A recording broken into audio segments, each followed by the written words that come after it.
So, yeah, you can hear me. Thank you. That's very kind of you. Thank you, Dr. LaLopa. I'm honored to be here. Tell me if you can't hear me. And I find it interesting that I'm speaking to this class because I can tell you that when I actually took this class many years ago, and I actually was a TA for this class many years ago. And I can tell you that when I sat in your seat, I had no idea or a clue that I would end up having the job that I have today. So Dr. Gaselli and Dr. LaLopa told me to talk to you a little bit today about how I got from that chair, which I did sit in that chair, although it dawned on me this morning that I think if you all are, for those of you that are freshmen in this room, I think you were born the year I graduated from Purdue. I'll just leave it at that, which is quite disturbing for me, not you. So today we're just going to go, good, I didn't hit it twice. We're going to go over who I work for and what my role is there. So kind of my career path from 1996 when I graduated to today at the American Dental Association. And you all may be thinking, why are we hearing from someone from the American Dental Association today? That's exactly what I would have thought 20 years ago, almost 18. And I can tell you that I had no clue when I sat in your seat that I would ever work for anything like the American Dental Association. Some of you may recognize the ADA. You have a little seal of acceptance on your toothpaste and your toothbrush, ADA, you know what I'm talking about? That's us. That's who I work for. Molly Widgets is also with me. Stand, Molly. So she's going to come in later for hopefully a nice discussion and Q&A, and I do encourage you to ask questions. I'd rather not lecture to you. But Molly graduated from this very same program in 2005. She also sat in those seats.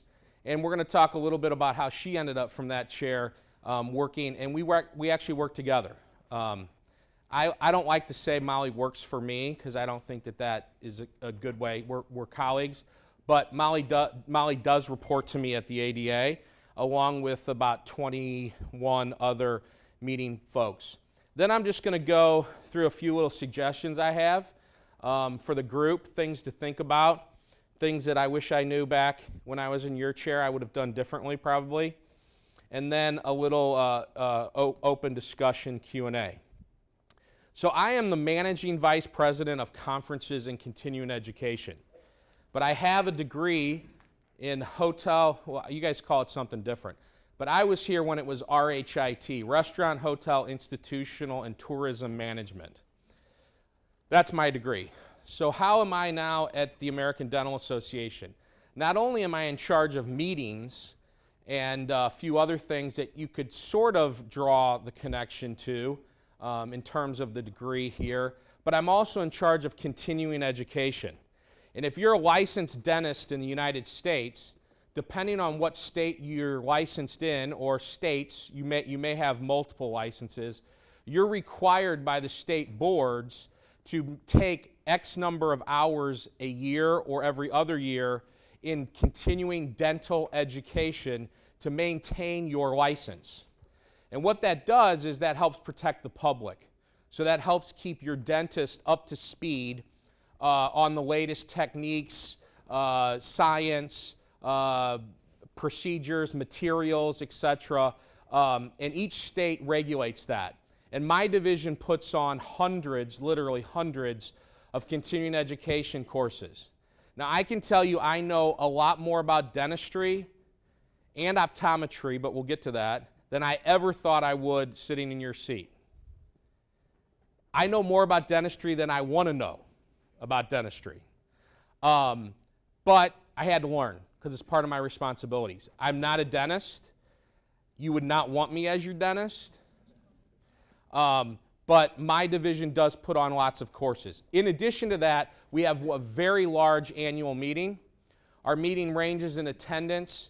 We're what's called a citywide convention. And that's a term I'll explain. A citywide is a meeting that's large enough to go into a city, pretty much take over the entire convention center multiple hotels, and kind of own that market for the week, roughly. We just held our annual meeting a week and a half ago in San Antonio, and we had roughly 22,000 attendees, registered attendees. That's actually a small meeting for us. We've had as many as 50,000 attendees.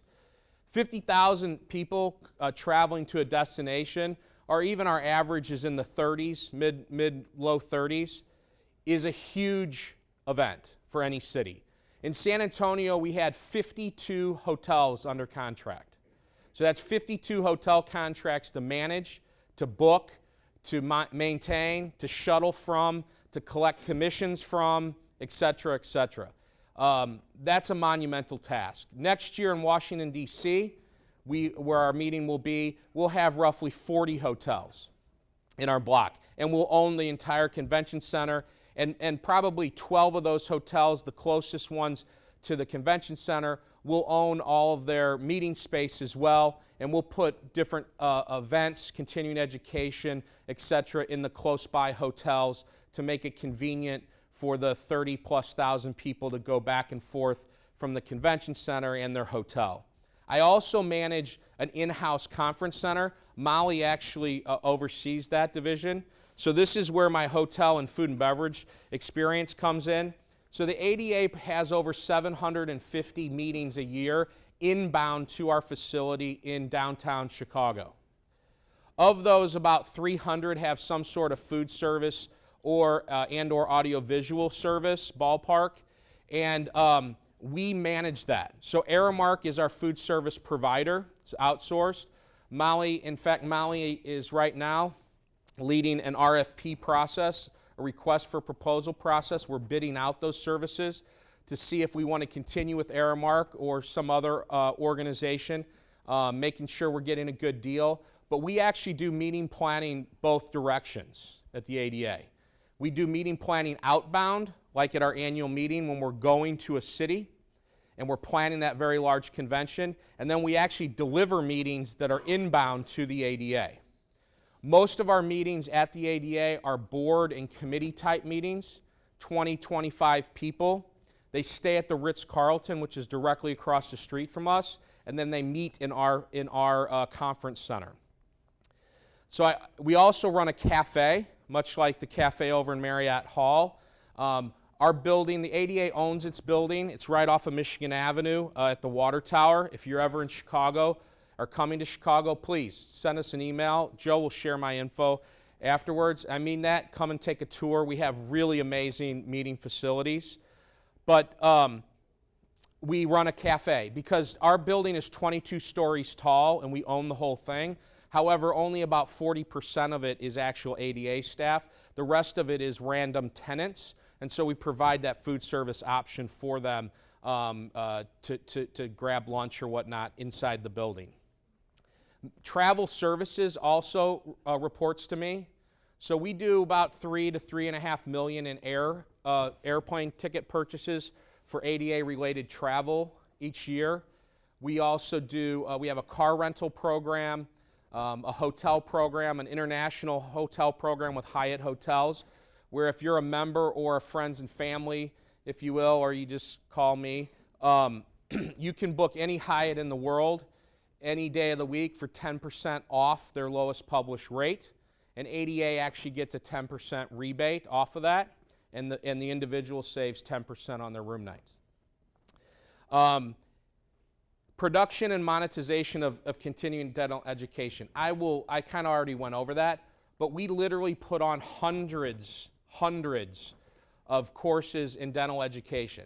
Some are very basic. They're a lecture like this. One dentist typically lecturing about X dental topic to hundreds, maybe even a couple thousand people, to what we call hands-on workshops, which are usually limited to around 30 people, and that's where a dentist is actually learning hands-on how to do another dental procedure. And some of those require my favorite task every so often. I get to sign off on purchase orders for cadaver heads, human cadaver heads. Being Halloween month, I thought I'd bring that up. And you know when you donate your body to science, guess what? We buy those jaws, and we teach dentists how to do procedures on those cadaver jaws, so when they have to do that procedure on you, they've tried on the dead person beforehand, which is a good thing, okay? Sorry, that was a bad joke. Overall, I oversee just over $20 million in gross revenues and expenses, which for an association is very large.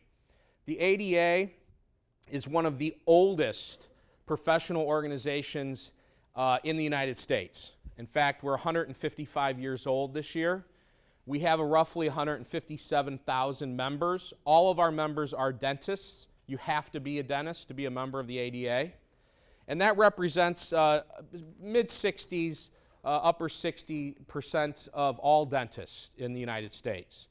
We're roughly $130 million operating budget, so you'll note $20 million of that is in meetings and conference services.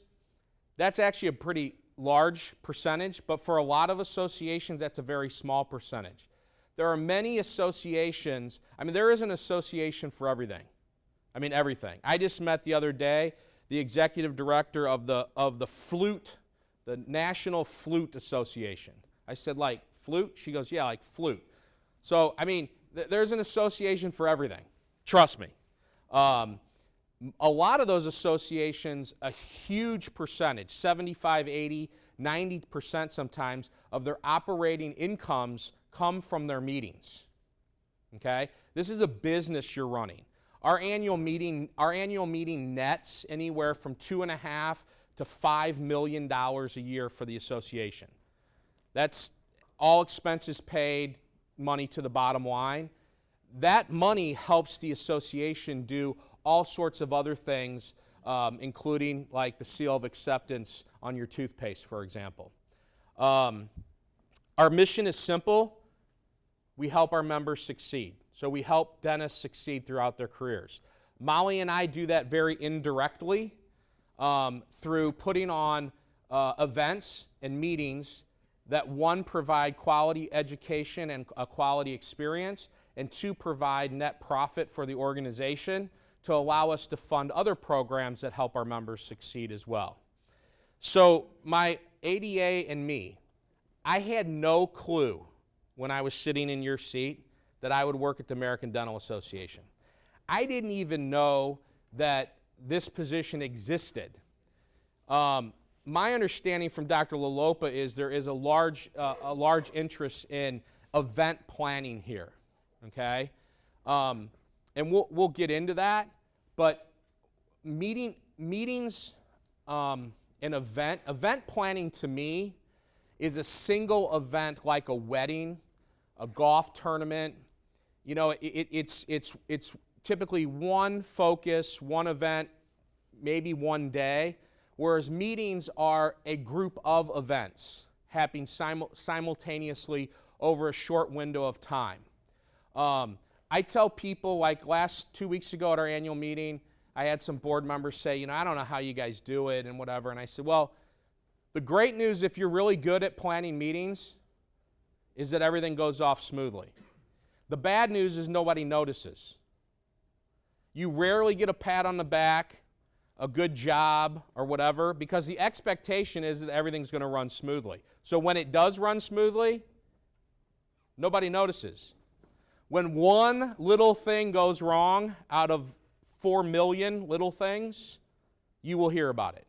I'm still hearing about how our board president's family got dropped off at the wrong entrance to the opening general session by the stupid bus driver that didn't read the email. 2 weeks later, I'm still hearing about it. In the grand scheme of things, who cares? I mean, really. I mean, if that's the worst thing that happens, who cares? So I went to Purdue. Is Weingartner and Hammond still pretty prevalent here? Okay.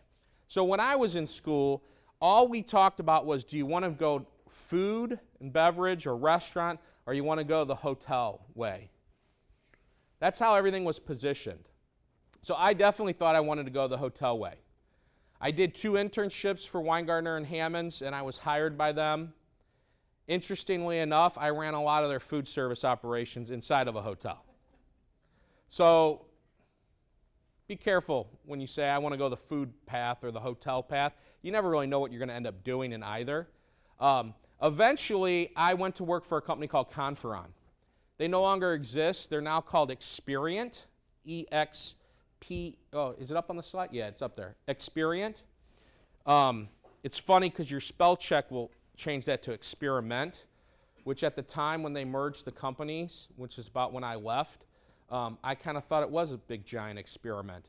But they're actually now doing well, and they're actually now owned by Marriott out of St. Louis. Marriott's travel company, has anyone ever heard of them? They're a very large organization based in Fenton, Missouri, a suburb of St. Louis.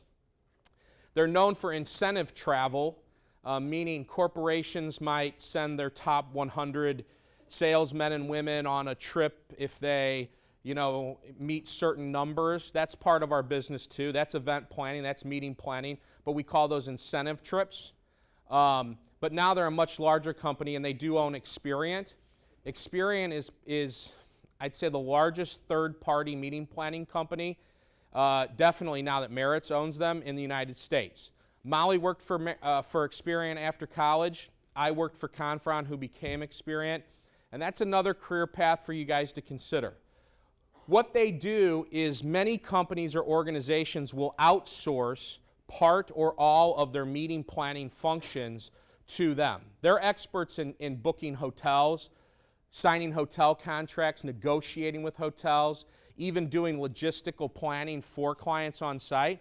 So if you're a small company and you have one meeting a year, and you need 4 people for like 3 months of the year, because it's a lot of work in a short window of time, but you really don't need those 4 positions for the whole year, you may elect to outsource some or all of that work to a company like Experiant.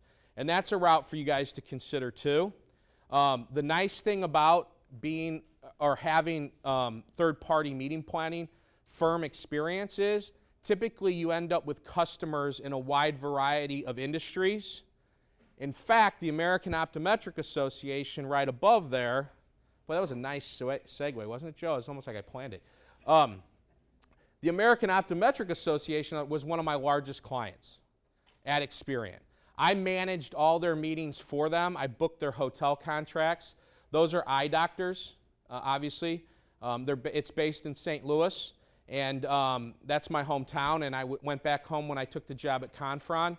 And one of my clients came to me, and this is really, I think, one of the more important lessons for today. My client, the executive director, Dr. Mike Jones, the woman that was the director of meetings, who I served primarily as my main point of contact, she left and moved back home. And Dr. Jones called me and said, "We want to hire you." And I said, "No, you don't." And he said, "Yes, we need to talk about this." And I said, "You can't afford me." And he says, "How do you know?" And then I said, "Well, we have a good working relationship." I was very happy at my job at Conferon. I loved managing their account and other accounts. I was doing well. I was hitting my numbers, making bonus checks and all that. And I thought, they're a nonprofit.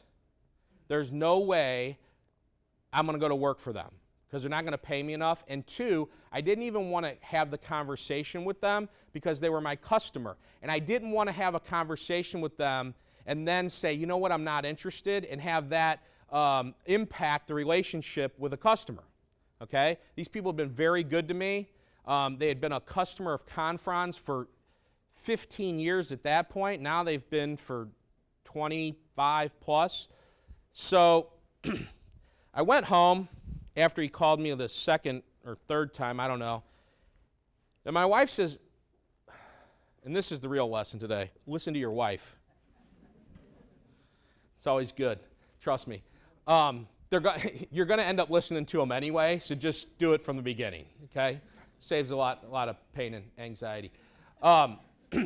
So I went home and I said, he called me again. She goes, "Well, why aren't you going to talk to him?" I said, "Well, what I just told you guys." I said, "Because there's no way they're going to pay me enough, and if I talk to him, then he's going to get excited, and then I'm going to tell him no, or I'm going to turn him down, and that's just going to cause problems." She says, well, why don't you just go to lunch with him and say, hey, I'm really concerned about talking to you about this because I don't want it to come between our relationship. I'm concerned that if we talk about this job and then I turn you down, that it's going to impact our relationship. Why don't you just be honest with the guy and say that's why you're not? I'm like, yeah, that's a pretty damn good idea. So I listened to my wife. So we went to lunch. California Pizza Kitchen, Olive Street. Remember that, Molly? Just down from your offices? See, Molly worked in the Confront offices in St. Louis after I was there. California Pizza Kitchen. I thought for sure my boss or somebody was going to come in, right? But at least I could say, oh, I was having lunch with a client, right? So we sit down, split a salad, split a pizza, put the order in. He goes, so we're going to hire you. And I said, you can't afford me. He says, yeah, you told me that on the phone, but you're here at lunch. And I said, you know, Dr. Jones, I'm really worried about this. I'm really happy. I got a big bonus check coming at the end of this year. I really don't want this to impact our relationship. He says, Jim, if you don't want the job, I don't want you for the job. He goes, and why would that change the good work you've done for us now? Obviously, I think you're doing a great job. I wouldn't be trying to hire you today. I said, all right, that sounds good. He goes, so how much do I have to pay you? And I told him. And he said, all right.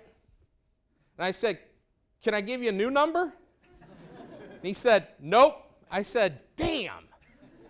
So that to me meant I left money on the table, number one. But in all honesty, so I said, but you don't have to pay me all that in a salary. I mean, I'm earning some of that in a bonus. I mean, if we want to work out some sort, he goes, we're a nonprofit. We don't do that. We'll just give you the money. So I thought, this is great. I'm guaranteed the same amount of money, whereas before a percentage of my income was based only on performance. So I went to work for the American Optometric Association. That's how I got into the association business.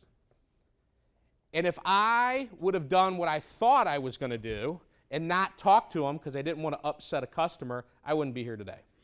It's the best thing that ever happened to me in my career, and I didn't pursue it. It came to me. 5.5 years ago, well, about 6+ years ago, the vice president of meetings at the American Dental Association retired. And several colleagues of mine in the industry and hotel business and stuff said, they call me Goody, that's my nickname. They said, Goody, you ought to throw your name in the hat for that dental job. You'd be great at that. I was like, nah, it's in Chicago, I don't want to move, whatever. Well, you hear that about 3 times, and you think, maybe I ought to look into this. So I did. So I threw my name in the hat. Took about 8 months. And the HR person would call me every now and then and say, no, you're still interested? I said, look, I told you, I'm not looking for a job. I'm only interested in this job because it's a great career opportunity for me. I'm happy where I am. My resume isn't out there. Because associations move very slow. And at the time, we didn't have an executive director, a boss. That person had been let go, and they were in a search mode, and so they didn't want to hire any senior leaders until that person was hired and whatnot. So I'm like, hey, I'm here. Just, every now and then I'd send her an email. Hey, you still alive? So as associations too, they move really slow. And then they back themselves into a corner, and then they have to move really, really fast. So in February of 2009, I had a 1-month-old baby. And they called me and said, our 150th anniversary meeting is coming up this October in Hawaii. And it doesn't look like we're going to be hiring an executive director anytime soon. And we're going to move this process forward without the new boss. I said, so you want to interview me for a job and I'm not going to know who my boss is? And they said, yes. I said, would you do that? Would you take a job, move your family? I got a 1-month-old baby. You don't even know who your boss is? So what if that person gets hired 6 months after me and thinks I'm a moron? They said, well, it's up to you. So I went to Chicago and I took the job. It's the best move I've ever made. It was risky. I'm going to tell you, taking a job not knowing who your boss is a little bit risky. But it was the best thing I ever did. And we had an amazing meeting in Honolulu and celebrated our 150th anniversary. And I just finished my 6th annual meeting 2 weeks ago in San Antonio. So a couple bits of advice, and some of it I think I've already been over, but do be patient and be flexible. You need to get the experience you need to be great, to be a great meeting professional. I find, and Molly, I think would agree, Molly's a lot younger than I am. You all are a lot younger than both of us. And I don't mean, I don't like all this generation this is like this and generation that is like that. I'm so tired of all that. Because first of all, I don't think it's true. I think that the stereotypical characteristics of one generation are sometimes displayed in individuals in another and vice versa. I think it's an individual thing. I think it's environment that you're brought up in, the work ethic, and so on and so forth. But I do find that there is an impatience. There is an impatience for people to get to where they want to be, career-wise. And there's a fine line between ambition and drive and motivation and setting goals, and I'm going to make this happen, and by the time I'm 30, I'm going to be a whatever, and 30. That's all good, and you need to do that. But if you don't learn what you need to learn in the interim time, you could get there and not be prepared. And the last thing on earth you want is to actually meet one of your goals and your ambitions and be in charge of whatever, a hotel sales department, by the time you're 35 and not know what the hell you're doing now that you're in charge. That's not good for anybody, especially you. So don't be in such a hurry, but look at things as an opportunity to learn, listen, observe, and then when you get the chance to do something, a project along the way, or when you get the chair, or when they call you and say, we're going to hire you, or we're going to promote you, execute confidently. You won't be able to execute confidently unless you learn along the way. My experience, if you want to be a meeting professional, you need to know how to deliver a meeting. That means you need to work in a convention center or a hotel, in their conference services department, in their food and beverage department. You cannot go into a convention center like we do and buy the whole thing out and have realistic expectations of those staff members who, quite frankly, have your success in their hands more than you have your own success in your own hands during the actual meeting. Guess what? Molly and I don't set up the chairs. We don't cook the breakfast. We don't put them all out. We don't set the AV in the rooms, okay? We order all that stuff, and we cross our fingers that our vendors do it well and make it happen. If it doesn't happen, though, if the AV, the projector doesn't show up in the room, guess who gets yelled at by the dentist presenter? Not the AV company. But how do you know if you're being realistic in what you're requesting if you haven't actually delivered that at some point in your career? Because those people are your team, your on-site execution team, and that leads me to the very last thing up here. You get when Molly's going to laugh. You get what you inspect, not what you expect. You can place how many orders do you think we have at our annual meeting? Honestly, it could be 50, 60,000 orders. So you know what an order is, a BEO, a banquet event order, or an audio visual. So that's where you say, we want 12 continental breakfasts in room 2A on this date and this time and whatever. We probably honestly have 50 to 60,000 of those pieces of paper, okay? Guess what? Again, you're not the one that's going to make that happen or not, but you can be the one to go to the room 30 minutes before it starts and make sure that it's happening. And that's what I mean by you get what you inspect, not what you expect.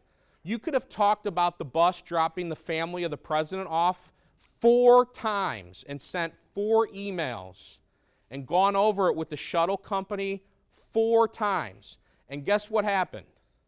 The bus driver dropped them off at the wrong place. Now, had we put somebody on that bus that morning, my staff, and inspected the bus driver or confirmed with the bus driver that morning. Now, you know, we changed the drop-off place to here, not there. That would be inspecting. Guess what would have happened? They would have got dropped off at the right place. And I wouldn't be hearing about it 2 weeks after the meeting, still. So that's really what I'm getting at.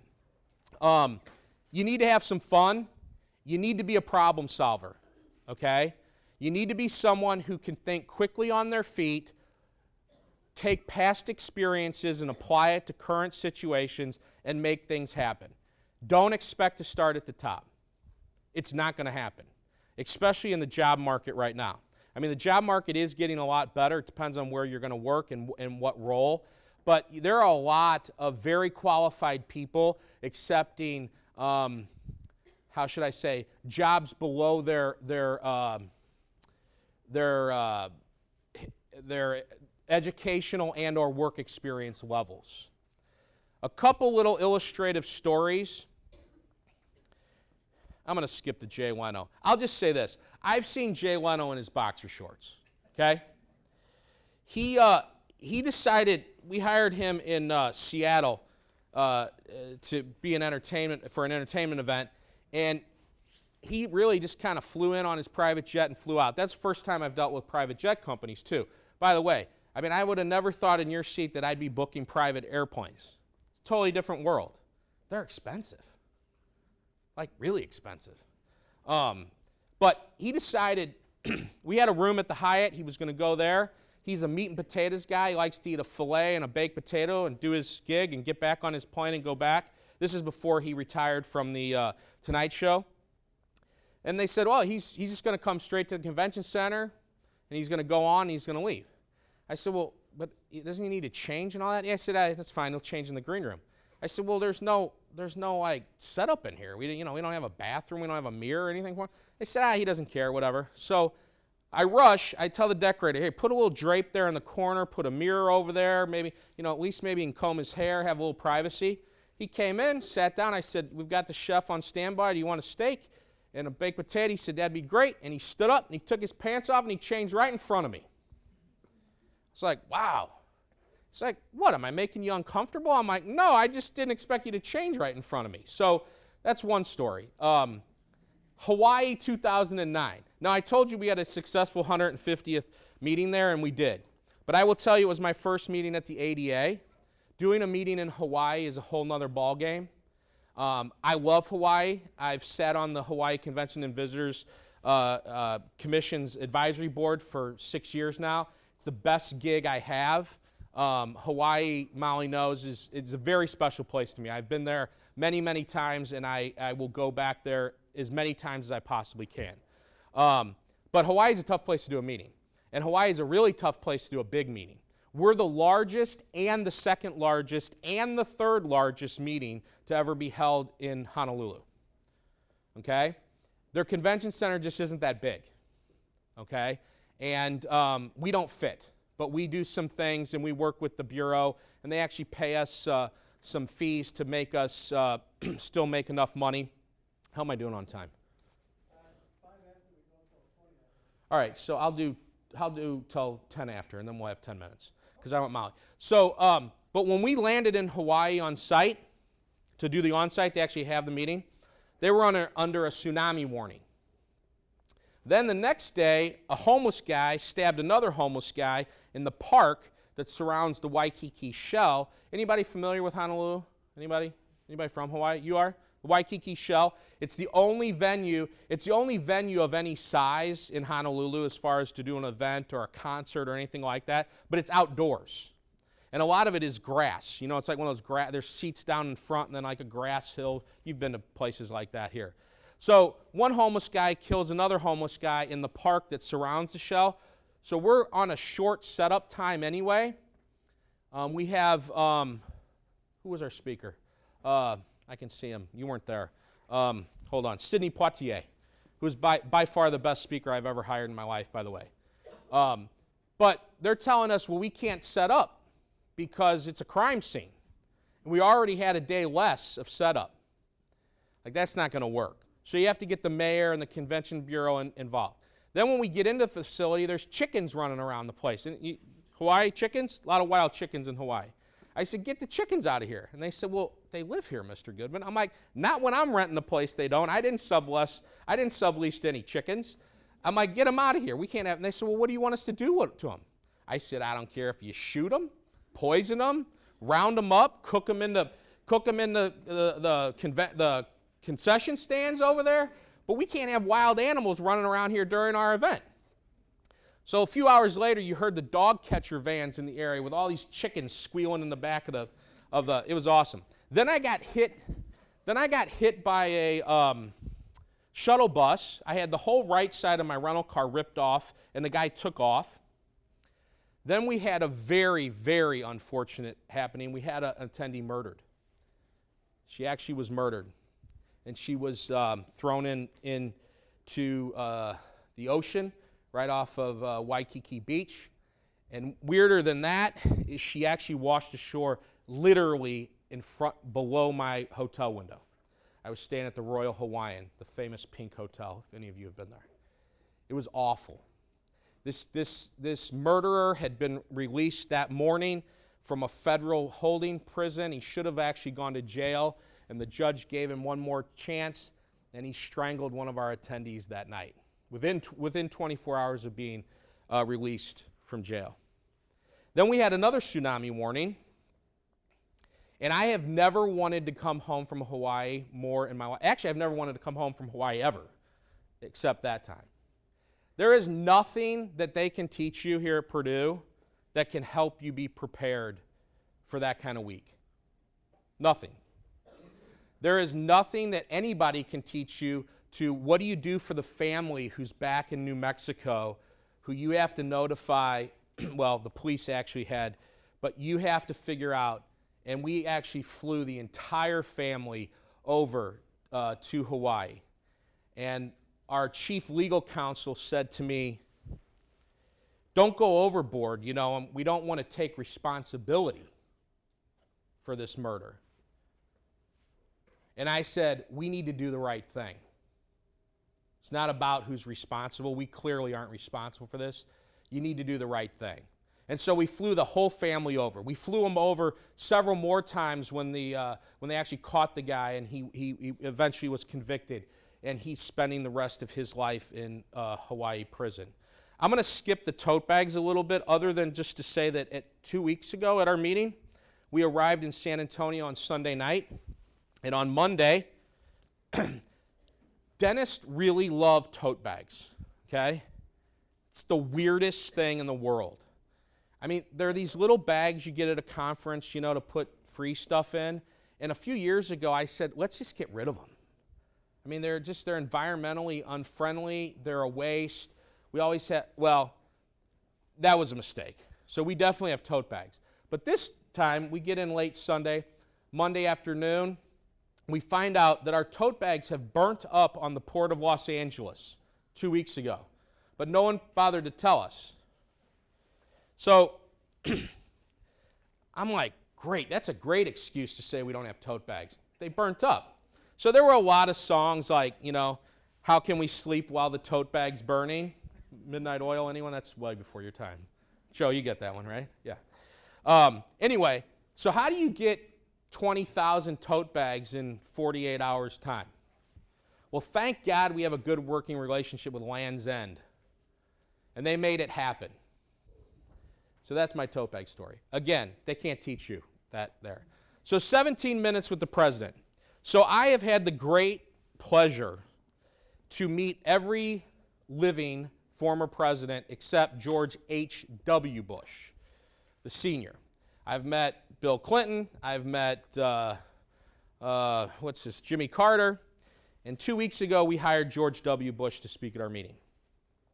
And George W. Bush, for those of you who don't know, is always early.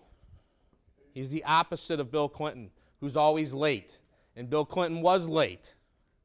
But he stayed late, too. And he did a great job. And regardless of your politics, both of them had the crowds eating out of their hands. But W arrived early in San Antonio. And I greeted him along with our president, who normally wouldn't be able to greet him because he typically or she would be on stage at that time. Usually a U.S. president comes in, They say hello, they go on stage, they come off, they shake a few hands, take a few pictures, and they go. He didn't. He was early. So our president met him, and then I said, you know, he's got to go because we had to start the program. Our president, the president of the ADA.